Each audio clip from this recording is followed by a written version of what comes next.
sekalian yang dimuliakan Allah, hadirin dan hadirat, qaimin wal qaimat, shaimin wa shaimat, assalamualaikum fi hayatikum. Alhamdulillah, kita senantiasa bersyukur atas limpahan nikmat yang telah Allah berikan, khususnya Ramadan tahun ini kita masih dapat melaksanakan dengan berbagai rutinitas ibadah yang lain.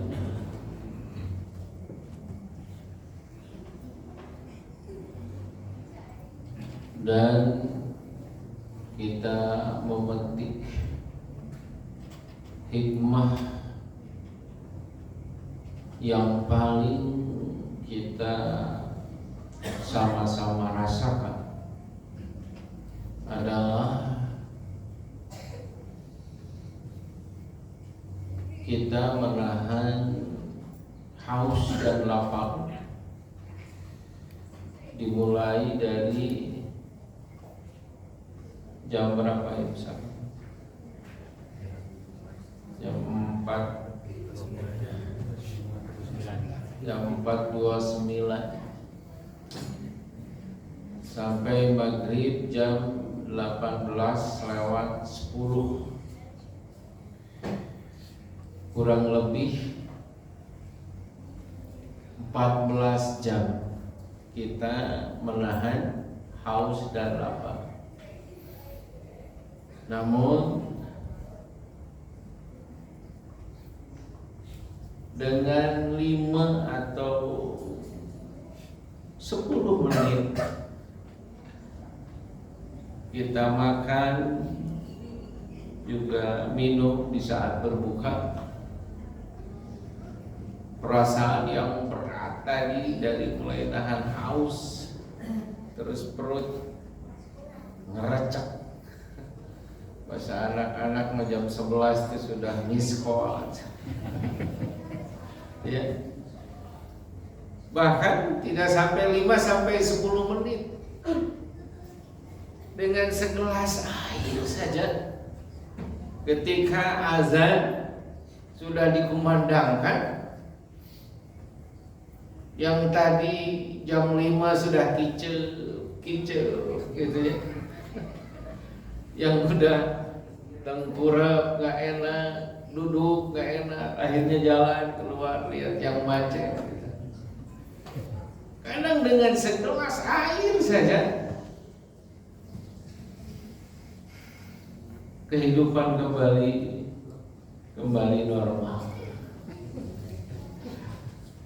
Itu mengajarkan petikan hikmahnya bagi kita. 14 jam kita tahan, ternyata betapa sesaknya sesungguhnya yang namanya nikmat dunia. Betapa sesaatnya, betapa sebentarnya sebetulnya yang namanya nikmat dunia. Tadi berjuang 14 jam, dengan 1 menit, 5 menit selesai. Maka mudah-mudahan kita dapat terus mengisi, memaknai Ramadan ini tentunya dengan yang lebih baik. Karena target dari Ramadan itu adalah la'allakum tattaqun,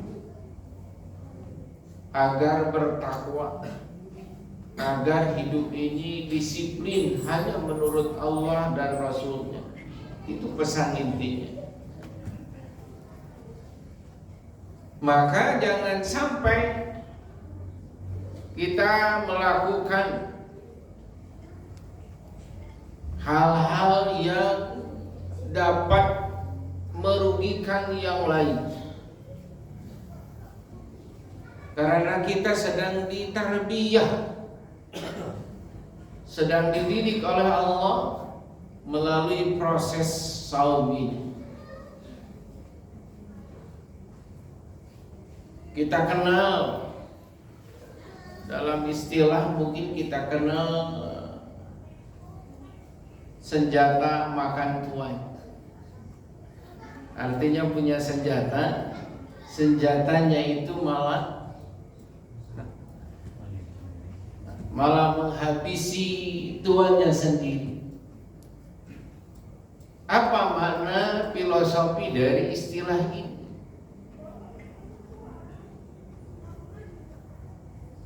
Yaitu ketika seseorang meniatkan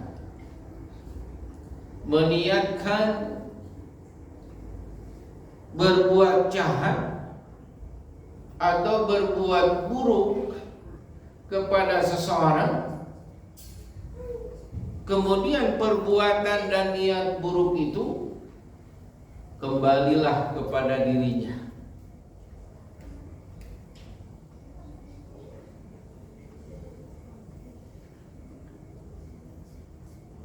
Kalau dalam bahasa Sunda disebut dengan betul. Tamiang melit kabitis. Kalau yang namanya tamiang melit kabitis ngagojot cilaka, digebruk ke sananya.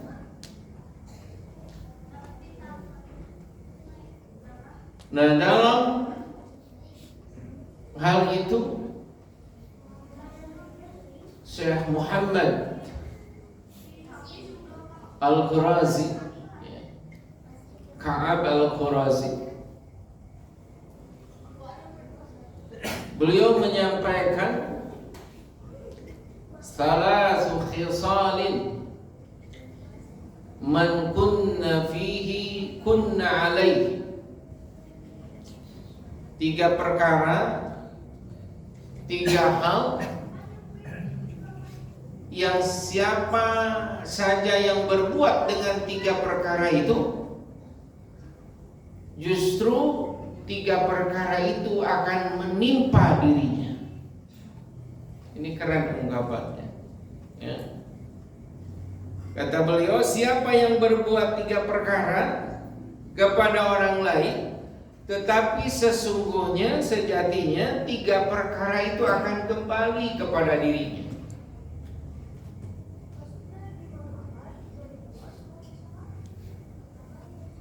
Apa saja 3 perkara itu?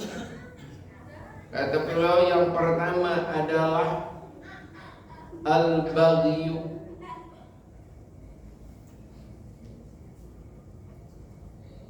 Dari kata bagha, yabgha, al-baghyu ay az-zulm, kezaliman atau berbuat aniaya.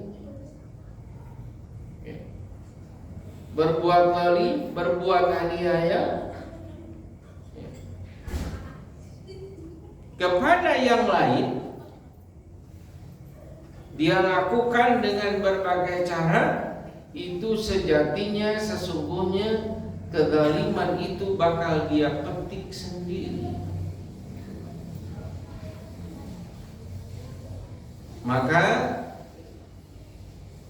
kemudian dijelaskan dalam surat Fatir ayat 43, wa yahiqul